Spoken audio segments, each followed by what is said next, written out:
catch there by Dan Shanahan. Shanahan trying to get away, looking for the opening score. Nice handy point for Waterford, who go into the lead straight away after just a minute. That's the start they wanted. Once again won by B.Kelly on this occasion. Down to Francis Devaney, leaving it ahead here for John Carroll. Carroll coming inside the 20-metre line, going for it. What a goal by Carroll! In the second minute,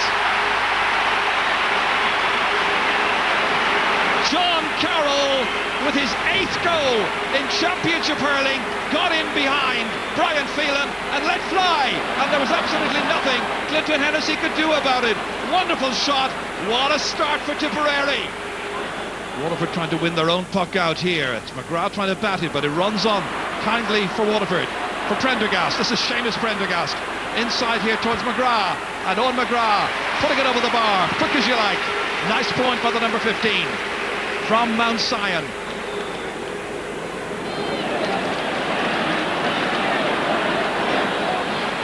B.Kelly once again. That's a huge one. That's over the bar. B.Kelly. Pressure on Ken McGrath. Copes really well. Shows good awareness. Good strength in the clearance as well. Up towards Dan Shanahan. It's 2 against 1 there. Waterford have the man over. Shanahan on his left-hand side, driving it well, and right between the posts, and that's a second for Dan Shanahan. Good score.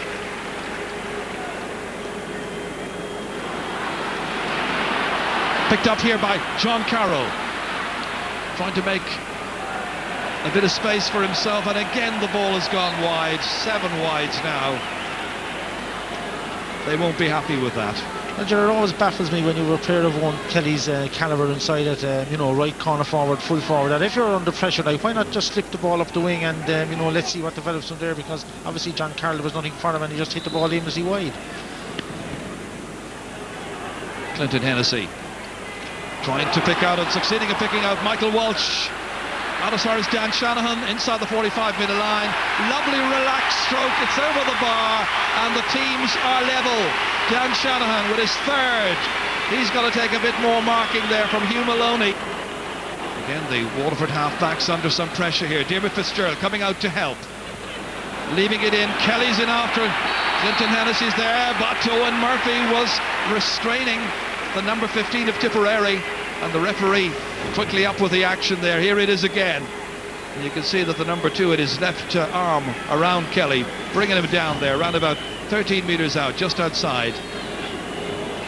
Owen Kelly, would he possibly think about a goal at this stage?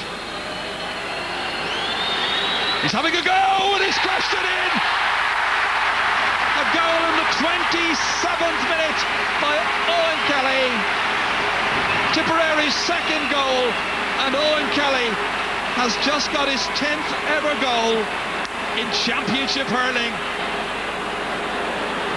Hugh Mullane helped over there by Conor O'Mahony. John Mullane now hasn't seen as much of the action as he would have wanted, I'm sure. He has now, and this one is inside the post, and it's over the bar. John Mullane's first point. The teams are level. Quite a contest. From the pack out, once again, it's Ken McGrath. Michael Walsh playing it in precisely in towards Dan Shanahan in the centre. He's waiting for a penalty, and the referee finally blows. It is a penalty, and Waterford will have the last chance, it seems, of this first half. It's evenly poised right now. Here he is, a couple of players coming to him. And Paul Curran, take your pick, whoever got him in the end. The only thing is the penalty taker, Paul Flynn, isn't on the field, and it'll be interesting to see who takes this. Well, it's Ken McGrath who's going to take it. We're in the 39th minute. Can he give Waterford the lead? Well, he should if he puts it over the bar. But will he go for a goal? Surely he'll try it. He's going for it, and it's saved, and it's over the bar, however, off the stick of Brendan Cummins. Final minute of drama at the end of the first half. That's Declan Prendergast coming across to take it, hitting it into space. Michael Walsh doing enough. Down to the unmarked Owen McGrath. He's got support players around him, goes for himself to extend the lead, and he's put it over the bar. That's a third now for Owen McGrath. Well, he was unmarked, left all there to do what he wanted. Had support players around them, didn't need them.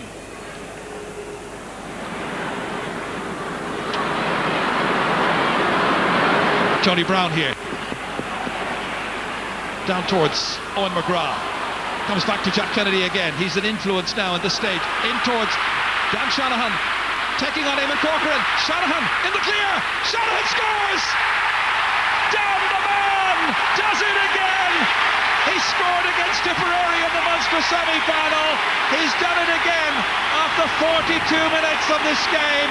And Dan Shanahan is in for his 10th championship goal, getting by Eamon Corcoran, and the keeper hadn't a hope. A wonderful shot here by Dan Shanahan, and Waterford lead by 5. Again, they work it out of midfield here. That's Eamon Corcoran. Huge one down. Comes that B.Kelly in there for Willie Ryan, and that's over the bar. What a time to get your first point of the match.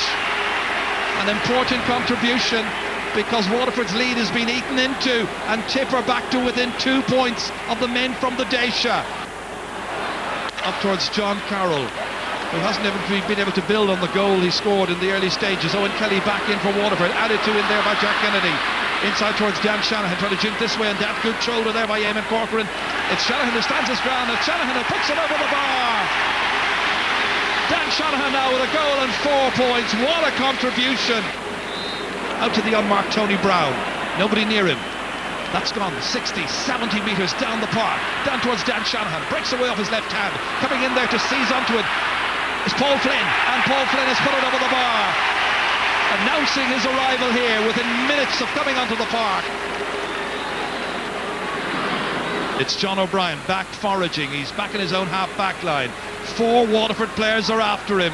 Forced out over the sideline, line ball. That's the kind of commitment, that's the kind of hunger that Waterford possess right now, and their belief in the cause, and I think a sense that they can do it this afternoon. They certainly never fear Tipperary. Beat them, of course, in Munster finals, Munster championship matches. Well, I think the game plan for Waterford from here on is should be to have Dan Shanahan aside with maybe Paul Flynn, and just hope that the breaks come off and then Paul will finish, because obviously he'll be restricted by his injury.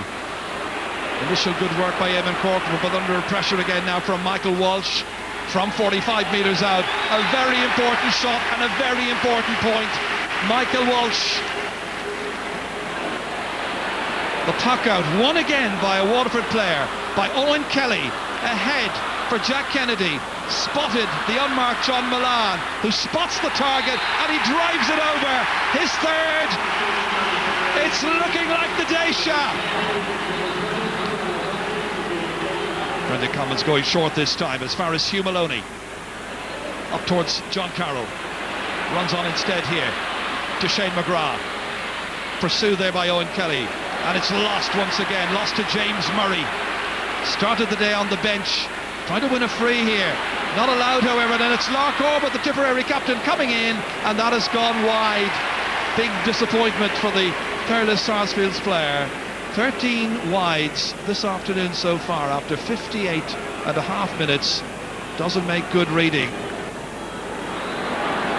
Corbett taking off, trying to make inroads. Hand pass into John Carroll. He started with a goal, looking to finish with one. He's got a second. It's not just over yet.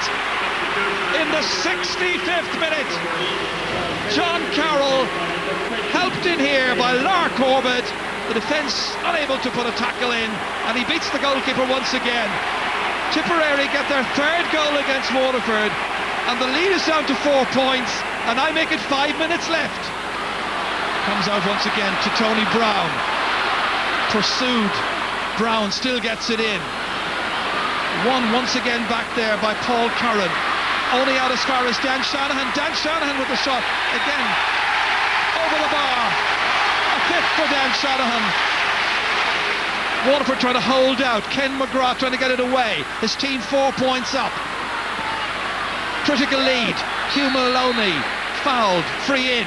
They'll have to land it in the square. And Owen Kelly's racing out to take it. One out. 4 between them. what would you do? Put it over the bar and hope for the best from the puck out? Or will you just lob it into the square? It's Kelly. He's going for it, and he's put it over.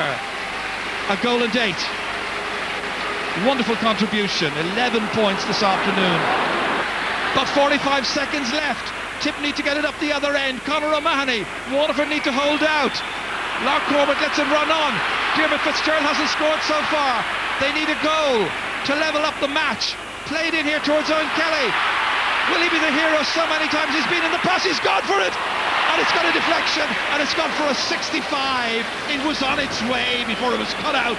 The danger averted here, and the stick of Ken McGrath getting in the way. We're into the 3rd minute of stoppage time. It's lobbed into the mix. Who'll win it? Waterford trying to get the ball out. Tip trying to get it in. Back in once again off Ken McGrath. Supported in there. Tip again foraging. Waterford trying to feed the ball away. It's Michael Walsh trying to get it out further and further away from goal. Pursued by Owen Kelly. They wait for the referee's whistle. There it is! Waterford have won! A wonderful quarter-final. What a match! It promised to be the game of the weekend, and so it was. There's a bit of a schmozzle in front of goal after all the tension spilled out in the end. But at the end of it all, it's handshakes, because Waterford are in the semi-finals after a wonderful match at Croke Park, where the final score is Waterford 122, Tipperary 3 goals and 13. You know, we're after answering a lot of critics there over the last week, and we're just over the moon to get the win today and get the Croke Park Hoodoo off our back. What will this mean for Waterford now? I suppose I'll take it on another gear now, you know. Other years we'll be after doing all our hurling in May and June. We seem to be peaking at the right time this year now, and please God we might go all the way, you know. Yeah, I was very pleased. I think things went right for us. We got the scores that counted, and kept our shape a little bit too.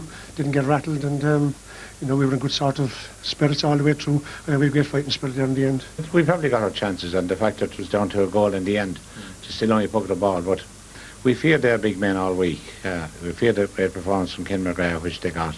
We feared the great performance from Big Dan, which they got. And we too many doubts about some of our own players, about, you know, fitness level. Would they compete at the level of intensity that Waterford were going to deliver? And Waterford delivered that intensity. I'd say we got our chances, but like, we had our own doubts, you know. We were staying very quiet. We were hoping a few things would happen. They didn't happen. And, you know, here we are now licking our bones.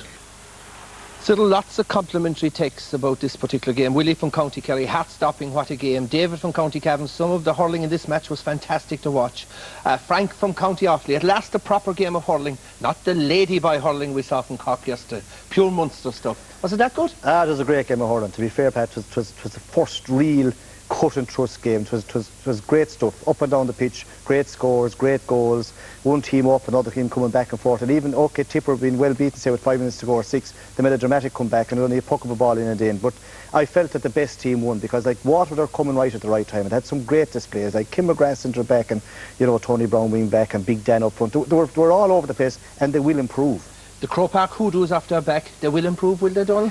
Well, I think that was a big monkey on their back, so to speak, Pat, and that, you know, they played very well, and I think they were well over Tip. Apart from the first 5-10 minutes, I think they fully deserved their victory. Look, I know it's easy in hindsight, but the dropping of Reds are a costly mistake now? Well, you see, we don't know the full story, but like, you had Redzer gone and you had Webster gone, and both of them up to be. Like, to be fair, Young Devaney was thrown in today, Pat, in centre forward. Now, it's a big ask, because he's only after being brought in out of the blue, and then he's on one of the best hurlers in the country. If he gets his game right, he's going to get back to fitness. McGrath is a fantastic player and a great centre back, and it was always a big ask for him. He was never going to win that duel. Donald, you were very impressed by Waterford's defensive play today. I was, Pat, to be honest with you, because I think that, you know, John Carroll got through for a goal. I know Tip got 3 goals, one from a penalty, but, you know, they they marked them in tightly and they did the right things at the right time, and that there was good cohesion in their play. They were well organised and they didn't panic with the ball coming out of the field. When they were under pressure, they fed it out to somebody who was free and he was able to deliver the ball down the field, and I thought, that they were an excellent all-round defensive display. Yeah, young Phelan was well beaten, wasn't he? Well, he was, because the puck outs were catching. There was so much space in front of him, but he made a vital interception. That's Ken McGrath clearing the ball up the field, and comes to big Dan Shanahan here, and he does everything right. Dan goes across, has a good look, takes his time, and excellent point from Dan Shanahan.